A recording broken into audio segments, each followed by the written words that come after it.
Most dog owners think that teaching eye contact is teaching a simple watch me command where your dog looks at you for a couple seconds before doing something else. Although that's a great start, true engagement training is going to teach your dog to automatically check in with you when you're walking in high distraction areas or with other things going around and really want to pay attention to you. So today we're going to do a deep dive on engagement, how to do it, how to build it up, and what it's good for. All right, before we start talking about real engagement training, first let's identify one of the main reasons why most people struggle with real engagement with their dog. It comes down to three main mistakes most people are making. Mistake number one is that you're a vending machine. Your dog is looking at your bait bag. They're looking at your pocket. They're looking at your treats. They're not looking at you. So we're going to change that today. Mistake number two is that you're actually skipping the steps you need to get that real engagement. You might be doing some basic engagement drills in your living room, but you're not doing them outside of your living room, which is severely degrading your dog wanting to pay attention to you as soon as you go anywhere other than the house. And mistake number three, you're actually ignoring the good stuff, although you don't mean to. Your dog is giving you eye contact, they're checking in with you, they're trying to engage with you at random times, but you might miss it on accident.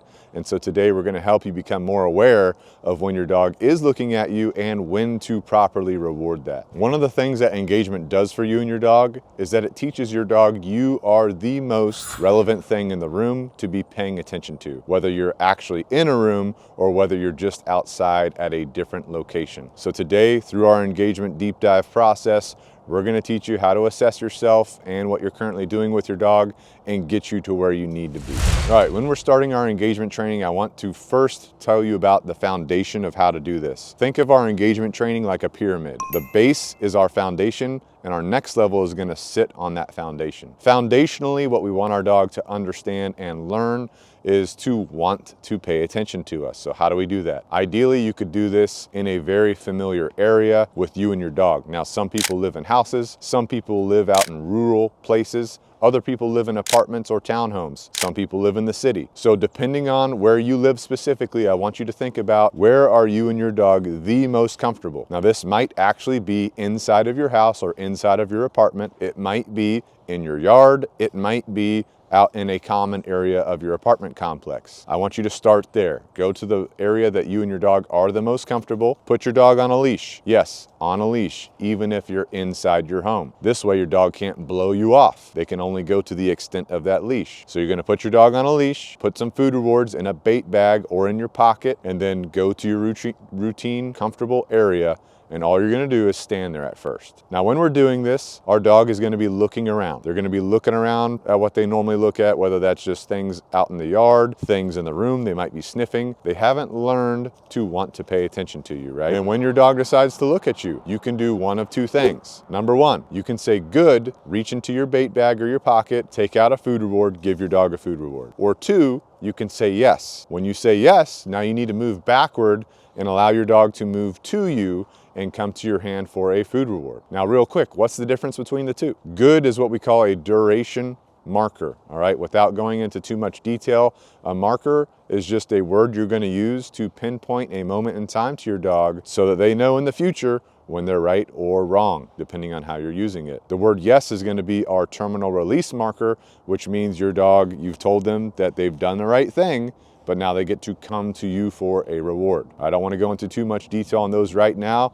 Let me know in the comments if you want a deep dive on markers and how we use them. Now, as you're doing this, I want you to start thinking about, as this becomes more consistent to where your dog is deciding to look at you, I want you to start increasing your criteria for your dog's eye contact. When you're first doing this, your dog might look where your bait bag is, where your pocket is, or at your body, and that's okay to start off with. But if your dog continues doing that, you're rewarding them, you're reinforcing them for looking at those areas. We want their eye contact to be on our face. So what you're gonna do as time goes on, increase the criteria for the reward. So you stand in your routine training area, your dog looks at your body like they've been doing to get the reward, and now, instead of just rewarding them for looking at your body, you wait. You wait. Your dog's gonna be trying to figure out what's going on? What do I have to do to get this reward? And then all of a sudden they decide to glance at your face. As soon as they do that, you say good, reward, or yes, back up, reward. So this is what we're talking about when we talk about increasing criteria, getting to the point to where we want them to be in order to access the reward. What if your dog doesn't look at you at all? This is when you could say your dog's name to entice them or to instigate them to look at you. As soon as they glance at you, mark good,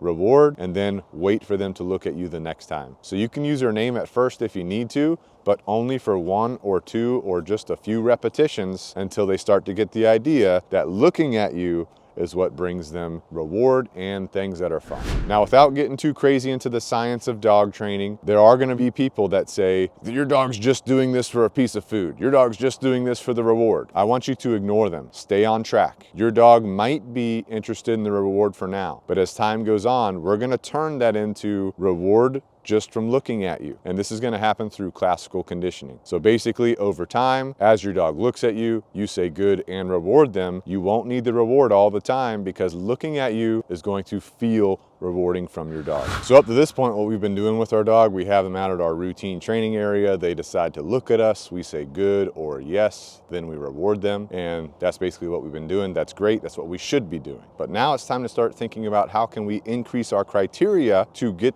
access to that reward so that we can increase the duration of the engagement. So there's a couple ways we can tackle this. The primary way to do this is just to start saying good when your dog's looking at you, but not necessarily rewarding them. So you're kind of starting to randomize your rewards. So for example, you're in your routine training area, you've got your dog on the leash, your dog looks at you, you say good, and that's it. You just keep hanging out. Your dog continues to look at you, you say good again, then you reward them. Does that make sense? So now you've had a little bit of time before the actual reward comes. So start thinking about how you're going to increase the criteria to access the reward for duration as well. Now, as you've done this with your engagement, you've been in your routine training area. Now it's time to start thinking about how are we going to generalize our eye contact? How are we going to generalize our engagement? And what generalization is it's doing the same thing just in different locations, and this makes our behavior stronger. So what I want you to think about is how are you going to systematically begin to generalize your engagement training. The way I like to do it, I start off in my routine training area. Once I've mastered all of my engagement there and I've increased criteria for the engagement, now I'm gonna go to a low distraction area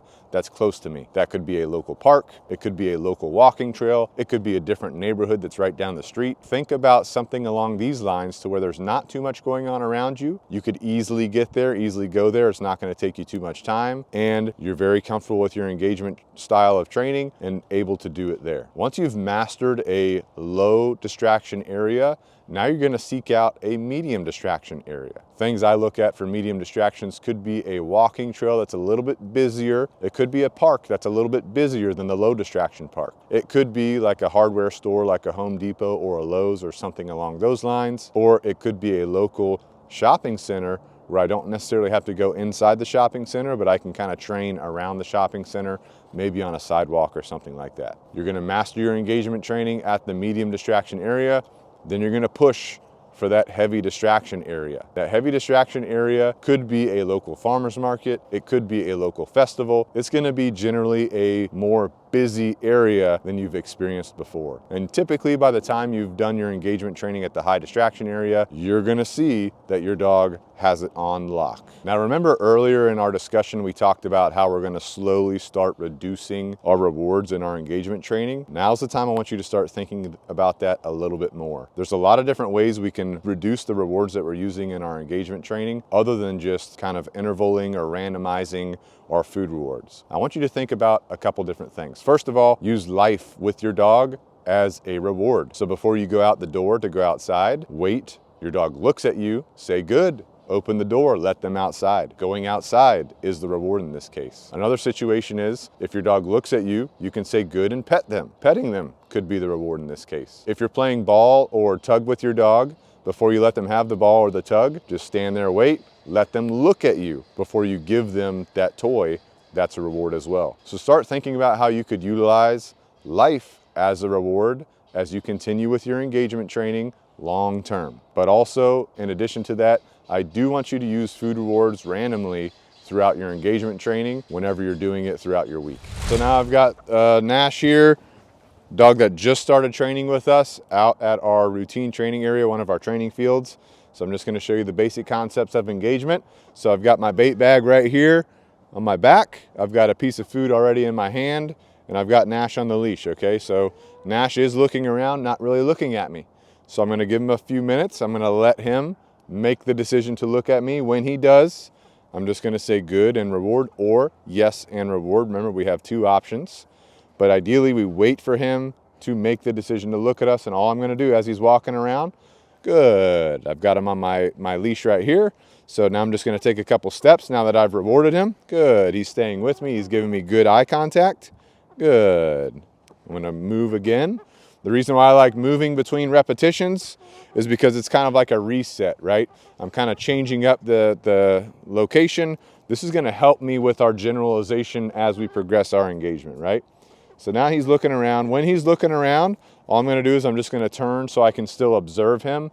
I don't have to be facing him so that when he looks at me, I'm already looking at him. I can be standing like this, but I do need to be able to observe him. So as soon as he glances in my direction, I can mark it with either good or yes, and then reward it, right?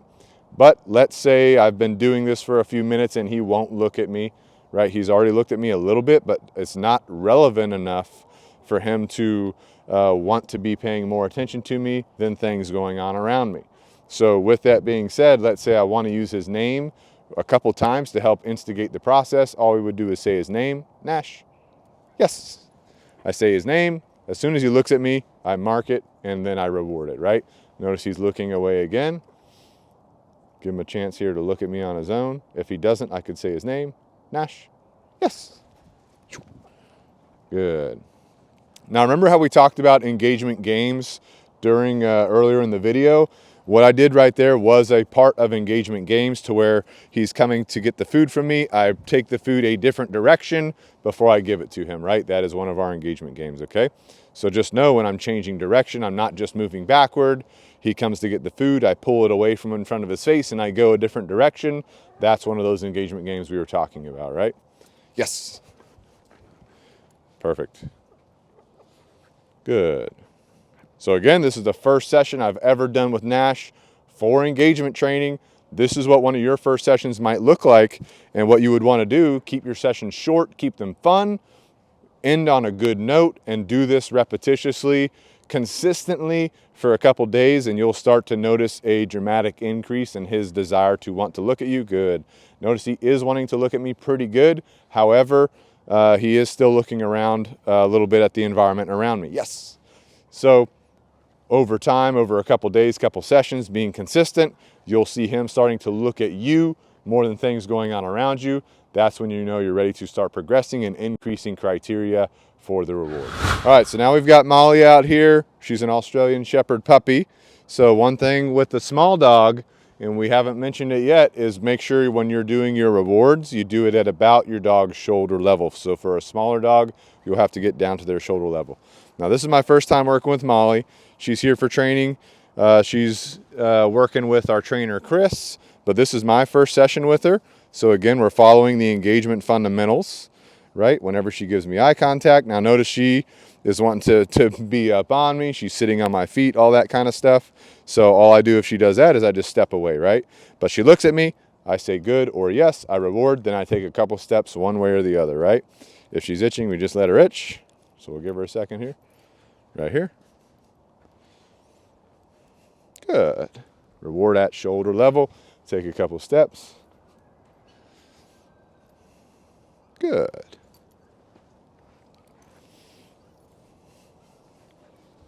Yes. Yes. Yes. Good. And it's okay. Notice sometimes when I say good or yes, it takes me a second or a couple seconds to reach back into my bait bag, grab a piece of food, bring it out, then reward her. That's okay, as long as you say good or yes to tell them exactly when they did something right. Now notice she's volunteering a down for me. We're not really working on obedience right now. All I want is eye contact. Good. So if she volunteers another behavior, it's okay, but we're mainly focused on the behavior of giving us eye contact. All right, as you progress through your engagement sessions, your dog should be paying attention to you more than anything else in your environment. Now, with that being said, there's nothing wrong with your dog looking around. Yes, nothing wrong with that, right? And as you may notice, your dog gets super excited to do engagement with you. So Jack's here, he's getting a little bouncy. When he's bouncing up, you can say no, give a leash tug for that, or you can ignore it like I'm doing and wait for him to have all 4 paws on the ground. Now the behavior we're focused on is the eye contact behavior, right? So he's looking at me, he's doing a great job. Good. I can say good and not reward with a food reward, right? I can just say good, and that's going to help me build up the duration of the eye contact.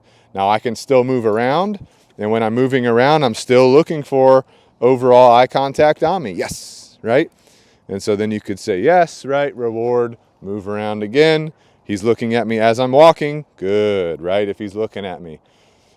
I would hesitate to say yes unless you're actually going to reward with a food reward, but you could say good, right, at any time, not necessarily reward with a reward. Good, right? Then you can move around again.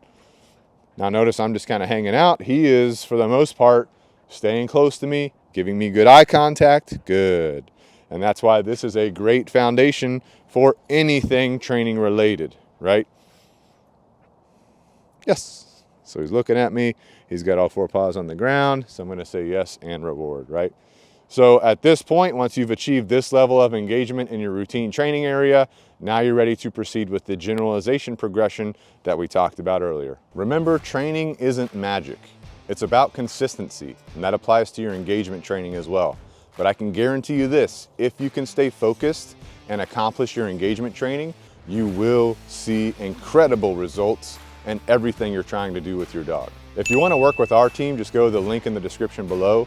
We'd be more than happy to help you, whether you want to do a virtual lesson, one of our board and train programs, or private sessions with our team here in Charleston and Summerville, South Carolina. And if you want to learn the next steps after engagement training, you're going to want to know the dog training basics. I cover all the dog training basics with you in this video right here. So click on this video and I'll see you there.